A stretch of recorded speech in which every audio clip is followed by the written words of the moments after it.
Okay, so this is my One to the World project, and I did it on Coliform Bacteria. Coliform Bacteria is basically bacteria from warm-blooded animals such as dogs, deer, birds, and humans. And it's like the feces of those animals, which is another word for poop. Coliform bacteria can contain nitrates and phosphates, which is good for aquatic vegetation. It can sometimes cause disease for humans. I'll get into that later. So that is someone who tested their water. Those little shiny things are little colonies of bacteria that have formed on their little water thingy. It can enter watersheds in many different ways. It can be carried by runoff, which is when animal uses the bathroom and it eventually rains, and the rain carries the poop into a watershed or a lake, which that's one way to get the coliform bacteria into the lake. Another way is the direct point source pollution. If one of the sewage pipes can drain directly into a watershed like a lake, that can dump large amounts of poop and coliform bacteria into the watersheds. So another way that it can be transported into water is for it to be directly dumped into a watershed.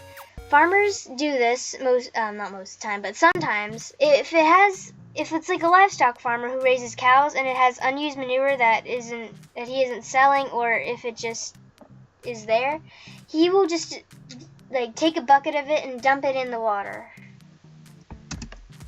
So some of the good and bad things about coliform bacteria. So we'll start with the good things. So the coliform bacteria contains nitrates, contains phosphates, which is good for plants. It can sometimes be harmless, which thankfully, since I said earlier that it can sometimes cause disease, so it sometimes is harmless, but if it's a dangerous amount of bacteria in the water, then we have a problem. So some of the bad things, so if there's a huge number of bacteria in the water, it can cause disease or sicknesses. Some of the minor health effects are like fevers, diarrhea, and cramps, usually when your stomach just doesn't feel good. For it to affect aquatic wildlife, it has to have a lot of, nitrates and phosphates. So this can cause algae overgrowth, and when algae grows, it needs oxygen, and fish need that too. But if there are too many nitrates and phosphates, the algae can reproduce and grow quicker than it's usually used to, and it takes up all the oxygen in the water, which will eventually kill off the fish. And the poop and algae overgrowth can make the water very stinky, very yucky and turbid. So this is a picture of a turbid river. I'm not sure if it's caused by poop or not. It doesn't look like it is, but it's probably just caused by suspended sediment, but that's one example of a very turbid river. Algae can be a problem for the environment. It can completely get rid of an entire lake. First of all, how do you minimize or control the amount of coliform bacteria in the water? What you can do is that if you have a dog, you need to make sure you pick up your dog's poop so it doesn't eventually get carried by runoff. What you can also do is that you can prevent coliform bacteria from entering lakes by planting vegetation. I got this idea from our notes, our watershed, our wetlands notes.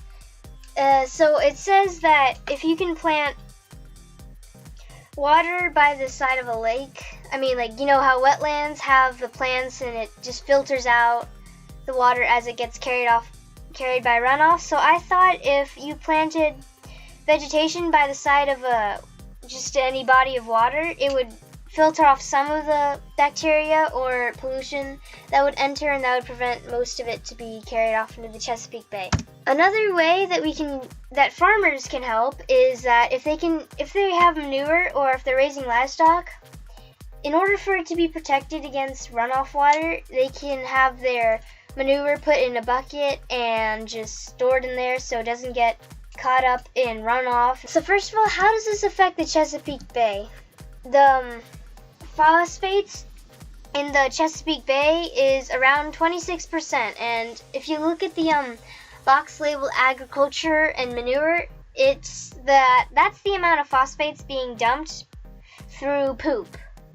26 is a pretty big number, so that's a pretty negative effect for the Chesapeake Bay.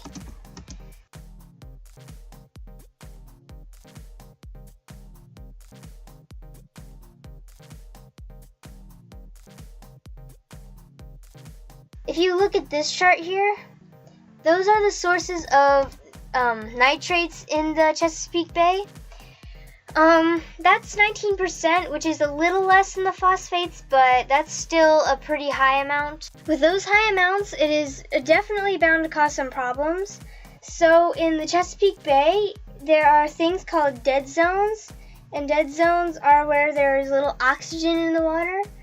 And it is all caused by the algae overgrowth, since algae needs oxygen to survive, and fish also need oxygen to survive.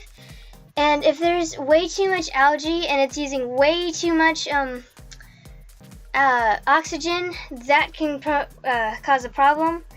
It can also produce the germs that can cause the diarrhea symptoms, all the sickness symptoms that I was talking about. And you're just swimming, and it's just this big, yucky, turbid, yucky green color. And if you swim in that, you're also potentially in risk of getting one of those diseases. What can one person or family or an entire neighborhood do to help? So what I thought of is that if you can use cleaner fertilizers, you'll be able to keep the water safe from the chemicals and coliform bacteria. So I found somewhere online that you can make fertilizers using vegetables and flowers and fruits to create this safe fertilizer that's safe for all the animals in watersheds and lakes, and it decomposes real well, and it works it works just as well as any other fertilizer. So what I'm doing right now is spreading awareness. So what you can do, you can be as simple as a Facebook post to a video, or to get an entire community together to help clean out water or plant the vegetation to filter out the bacteria. This can be a neighborhood-wide project, which is a good way to help spread awareness and clean up your local watersheds and lakes. How can we use all these sources in a good way? Sure, you can still use the poop, basically, because that's where the coliform bacteria mainly comes from. Some of the you can still use it as fertilizer, but if you still want it to be protected from getting caught up in runoff, you can plant it lower than the ground in your yard, so the rainwater doesn't carry it all downhill. That some of it stays in the hole. Some of it might drip out, but that's okay. You can also plant it in pots, which is a bit easier. Some of it will wash out into the lake, but you also have to remember fish can survive off of algae. They have to eat that too, so there has to be a little bit of algae in the water in order for the fish to survive. So even if a little bit of coliform bacteria gets in, that's still alright. But you can also still use the manure as fertilizer as long as you use it safe.